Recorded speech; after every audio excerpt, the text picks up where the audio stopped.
Hello everyone, my name is Alejandra Castillo. I'm part of the group for the course Educational Management, and I would like to make the video about the case study that we presented in the last weeks. I will be sharing a case study about a high school that is struggling with some major issues at the school, low academic performance, and high levels of student behaviors. What makes this especially challenging for us, the teachers, and also for the students. And the corner of these inconsistent guarding problems are and practices among all the institutions. In this presentation, I will explain the situation, the framing, the problem, and some proposal solutions that I have and that I concern about this situation and I would like to propose. So first of all, we're going to talk about the background information. I'm going to explain what is the case about. The school is facing some serious challenges. Nearly the 40% of the students are failing the state's 10th grade graduation test, and only about 80% got on four-year college. Students who receive very low grades early in the semester of often giving up or trying to improve. They didn't have the motivation enough because they were failing their grades and didn't felt like it was worth it to, I don't know, to learn a little bit more or study a little bit more harder because of the grades. Um, this leads to disengagement, and unfortunately, disengagement often turns into destructive or low motivation in the behavior of the student. On top of that, teachers don't have consistent grading practices. Some base grades are almost entirely on tests, while others put more weight on homework just to qualify how it is your learning process by grades. This inconsistency makes the students feel the system unfair, which damage trust in the school overall. As my personal opinion, I believe that when you grade somebody, you're qualifying that person by numbers. And in our conception or in our brain, in our thoughts, we believe that the best grade is gonna be 10. Or or it's gonna be a letter. For example, A is the first one. Or 10 that is the best grade, or 100, however it is. It felt like me when I was in high school that when somebody graded or a teacher graded me in a task that I believed that I did great or no great, but I did okay, and they put me like 2 or 3, I felt like my homework wasn't even worthful for a half of what it was worth the task. I don't know if I could explain myself well. The desired future is quite different. The school wants a fair and moving academic environment where students believe they have real opportunities to succeed, which means that they are gramming successfully or success with the grades. I don't believe it is that like that. That means guarding policies that prevent discouragement, higher levels of students' engagement, fewer disputes, better graduation test results, and more students moving on to college. For teachers, it also means that working toward greater consistency in guarding, but in a way that still respects their professional judgment. That's what they're trying to make the students think about, right? Because eventually what you're also grading or qualifying in a test is that eventually the student is doing the right process to learn something and is conscious about it. So we're going to talk about the problem framing. So the key challenge is this: how can the school shift from inconsistent encouraging gardening practices to a system that is consistent, fair, and supportive of student success. The difficulties in closing this gap are significant. My teacher strongly resists a minimum of gardening policy, believing it rewards poor effort and lowers its standards, lowers grades, and has historically been left up for individual teachers, building constancy, cultural changing, and possibility training.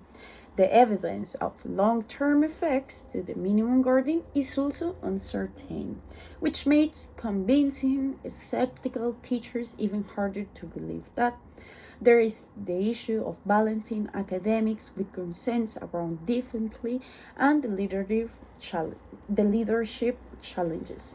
Since preview principles damages trust with an authoritarian style, and as a newer leader, it must build credibility with the garden reform, which means that some teachers don't believe that changing the methodology or the strategy of grading these students because of task and not giving more possibilities of belief in themselves that they could do something a little bit different, not the way that is structured and the way that you're grading, they could actually change that and they could actually have some discipline about a specific subject that you as a teacher are eventually grading. So, the solution I propose is to implement a minimum gardening policy, such as setting a full of 50% while also investing in a professional development and gradually moving teachers toward aligned gardening practices. To make this work, I will use Curtin's Challenge Managers model as a guide. First, in unfreeze stage, I will create urgency by sharing data on student failures, as for example in English, the skills, like reading, writing, speaking, listening, dropout risk, and the clear connection between low grade and misbehavior. Teachers need to see why change is essential. Why should we as a teachers try to do new methodologies for the students to have motivation to try, even if it's gonna be okay or even if it's not gonna be right. Students has to know that they are doing a mistake, but if we don't tell them the way that they concern that they could understand what's the issue, they are not gonna never understand, and the problem is gonna still be there.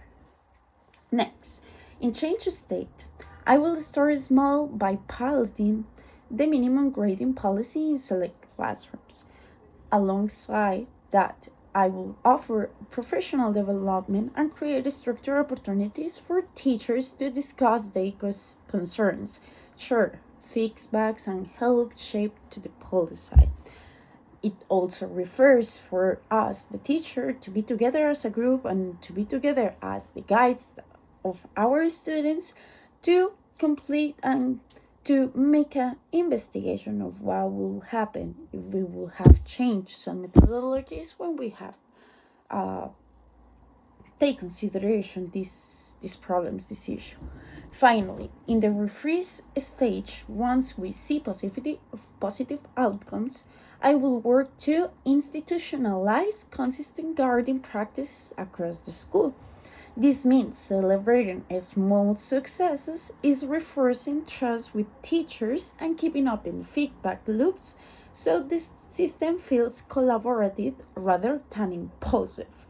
And I feel for the student it's gonna be a little bit more obvious that is if your institution and if your teachers are trying another way to understand the methodology that works on your head, that's gonna be great because eventually you're gonna understand the way that you will like, the way that you could see and be open, and the teachers are able to make a feedback and make a step by step of how you could be concerned about issues or the mistakes that you're having as a student. Okay, this solution matters because it addresses both academic and behavior. Minimum guardian resources reduces this the risk of students giving up too easily, which keeps them engaged in learning and cuts down on disruptive behavior. Consistent guarding builds fairness and restores trust with students and partners. And by involving teachers through the process, we not only move toward constancy, but we also rebuild faculty, morale, and unity, and eventually values. Conclusion. Addressing low performance and misbehavior starts with fixing guarding practices. By moving toward a fair and consistent system supported by a strong change management approach, the school can reduce early discouragement, boost engagement, and improve in students' outcomes and motivation. More than just raising grades, this solution builds trust, strengthens the school community, and sets the stage for a long-term improvement. As a leader, my role is to guide this change with fairness, consistency, and collaboration. That will be my video and my reflection about this case study.